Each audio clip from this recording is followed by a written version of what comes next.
Good morning students. Class second Hindi second आपकी है व्याकरण व्योम।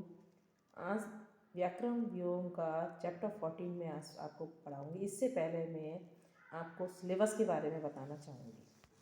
आपका सिलेबस है बेटा चैप्टर 6 से सेकेंड टर्म का आपका है चैप्टर 6 से और आपका 13 तक कंप्लीट हो चुका है। आपकी नोटबुक में और बुक में वर्क कंप्लीट हो चुका है। आज चैप्टर 14 शुद्ध वर्तनी के बारे में आपको पढ़ाऊंगी। आइए चैप्टर 14 हम पढ़ेंगे और ध्यान देंगे शुद्ध वर्तनी क्या है। चैप्टर 14 शुद्ध वर्तनी। जैसा कि बेटा हम सभी को पता है, हिंदी हमारी मातृभाषा है।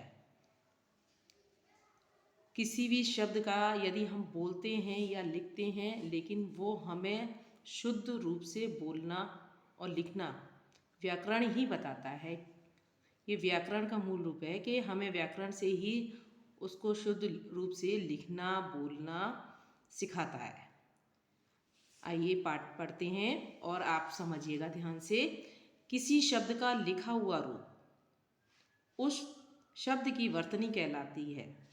क्या कहलाता है बेटा? वो जो भी शब्द लिखा हुआ है उसका जो सही और शब्द है, लिखा हुआ जो रूप है, वो शब्द की वर्तनी कहलाता है। हम शब्दों को सही वर्तनी लिखना चाहते हैं। हम जो भी लिखना चाहते हैं, जो भी लिखते हैं, पढ़ते हैं, उसको शुद्ध या सही रूप में पढ़ते भी हैं और सही वर्तनी में लिखना चाहते हैं और लिखना चाहिए। लेकिन इसके लिए शब्द का सही रूप जानना भी ज़रूरी है। इसके बारे में हमें पता भी होना चाहिए कि हम क्या पढ़ रहे हैं और क्या लिख रहे हैं। इसके बारे में आपको सही रूप जानना भी बहुत ज़्यादा ज़रूरी है। हिंदी में किसी शब्द को जैसे बोला जाता है उसे वैसे ही लिखते हैं। हिंदी में जैसे हम बोल रहे हैं, जो भी शब्द बोला जाता है और वैसे ही उसको लिखते हैं। शब्द की शुद्ध वर्तनी लिखने के लिए नीचे लिखी बातों का ध्यान दीजिए। जो लिखी हुई बातें हैं, ये पॉइंट्स दिए हुए हैं, इन पर हमें ध्यान देना है। आइए कौन कौन से पॉइंट्स हैं, इसको हमें ध्यान से पढ़ना भी है और समझना भी है। फर्स्ट है, बोले गए शब्द को ध्यान से सुनिए। जब भी कोई शब्द बोला जाता है उसको हम सबको ध्यान से सुनना चाहिए। सामने वाला क्या बोल रहा है उस पर ध्यान देना चाहिए। शब्द को सही ढंग से समझना चाहिए। पहले हमने उसको ध्यान से सुना, फिर उसको समझा। लिखने से पहले उसको पहले ध्यान से सुनना है, फिर समझना है। शब्द लिखते समय बोलने के अनुसार मात्राओं का प्रयोग किया जाता है। ये अक्सर सभी बच्चों को बताया जाता है। लिखने से पहले उस शब्द को पहले ध्यान से सुनिए और समझिए उसको, फिर उस पर कौन सी मात्रा, किसकी मात्रा लगानी है, तब उस मात्रा को लगाकर शब्द को पूरा किया जाता है।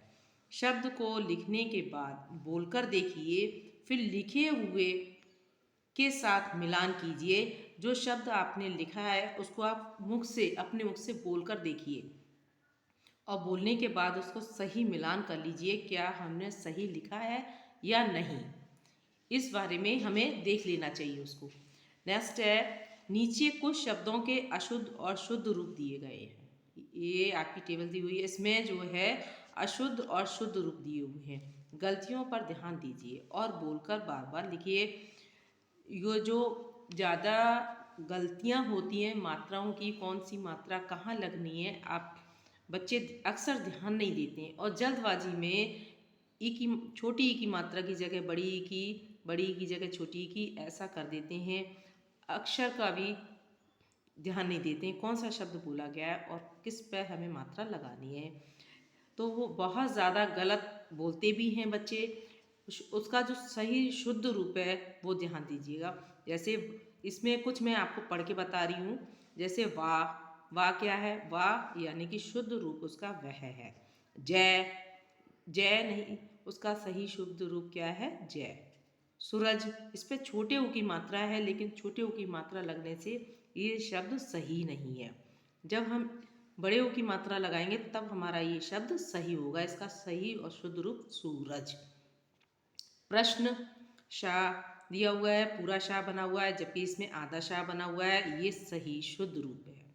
इसी तरीके से बहुत सारे शब्द दिए हुए हैं और उसमें अशुद्ध और शुद्ध शुद्ध रूप में जो दिए हुए हैं, इनको आप पढ़िएगा इसको ध्यान से और लिखिएगा। करीब करीब 2 टाइम्स आपको लिखना है शुद्ध रूप, इस शब्द का शुद्ध रूप क्या है। इसी तरीके से ये सामने भी दिया हुआ है, हूँ पे छोटे ऊ की मात्रा दी है, जबकि छोटे ऊ की मात्रा अशुद्ध है, ये सही नहीं है। इस पे बड़े ऊ की मात्रा आएगी, ये शुद्ध है। कौन का पे औ की मात्रा कौन, जैसे बड़े इसमें ए की मात्रा है, ए की मात्रा लगे, ये शब्द का सही रूप है, शुद्ध रूप है। आइए इसकी आगे वाली एक्सरसाइज है, ज़रा उसको समझेंगे। ये शब्दों को सही वर्तनी पर सही टिक लगाना है, आपको निशान लगाना है। इसमें मैं ये 3 और दिए हुए हैं जिनके सामने ब्रैकेट दिए हुए हैं, लेकिन इन तीनों में से कौन सा मैं सही है। ये मैं और ये मैं आता है अपने लिए जो प्रयोग में किया जाता है वो मैं है। ये मैं दिया हुआ है, इसका सही रूप शुद्ध मैं है। जय जय जे जय, इसका जय के सामने आपको ब्रैकेट में सही का निशान लगाना है। प्रश्न 3 दिए हुए हैं, इसमें 3 दिए हैं आपके सामने प्रश्न, इसमें शाह पूरा लगा हुआ है। इसमें दिया हुआ है प्राशन, ये भी गलत है आपका, ये भी अशुद्ध रूप है। प्रश्न ये सही शुद्ध रूप है। इसी तरीके से अध्यापक दिया हुआ है, तो अध्यापक भी इसमें धा पे पूरा धा बना हुआ है। इसमें अध्यापक दिया हुआ है, इसमें अध्यापक और अध्यापक जब हम लिखते हैं बेटा, तो धा जो है आधा धा या में मिलाकर लिखा जाता है। नेक्स्ट है गुलाब पे गा पे छोटे ऊ की मात्रा वाला शब्द सही है। इसी तरीके से इसमें हमें ये देखना है कौन सा गुलाब शब्द है, गुलाब और उस पे छोटे ऊ की मात्रा लगनी है, ये हमारा सही है रूप, ये शुद्ध रूप है। ये दोनों दिए हैं वो अशुद्ध है। चिड़िया चा पर भी छोटी ई की मात्रा लगनी है और डा पर भी लगनी है। यहाँ दिए चिड़िया, डा दिया है, डाह नहीं है, इसमें नीचे बिंदी नहीं लगी हुई है। इसमें चिड़िया में बड़ी की मात्रा है, तो ये भी अशुद्ध रूप है। ये चिड़िया ये सही रूप लिखा है, ये चिड़िया का सही रूप है, ये शुद्ध है। इसके सामने आपको सही का निशान लगाना है। नेक्स्ट खा वाली एक्सरसाइज बेटा दी हुई है। दिए गए शब्दों में से सही वर्तनी चुनकर लिखिए। इसमें वो वह वो वे, तो क्या होगा, वह सही है, शुद्ध वर्तनी जो सही है वो हमारी वह है। नेक्स्ट दिया है लड़की, इस पे का पे छोटी की मात्रा है, ये भी अशुद्ध है और ये वाला आपका सही है, शुद्ध रूप है लड़की, सही लिखना है इसके सामने। थर्ड ये भी अशुद्ध रूप दिया है, जौ से ये भी अशुद्ध है, ये भी अशुद्ध है आपका जैसे, ये आपका सही शुद्ध रूप में ये सही है जैसे। इसको आपको सामने जो लाइन दी हुई है इसमें आपको लिखना है।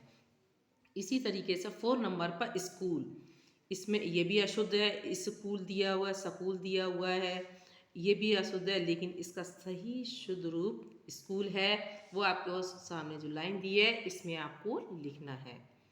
श्रीमती बड़ी की मात्रा वाला आएगा, श्रीमती छोटी की दी हुई, श्रीमत ये भी गलत है, श्रीमती भी गलत है, तो श्रीमती जो सही है वही आपको यहाँ पर लिखना है।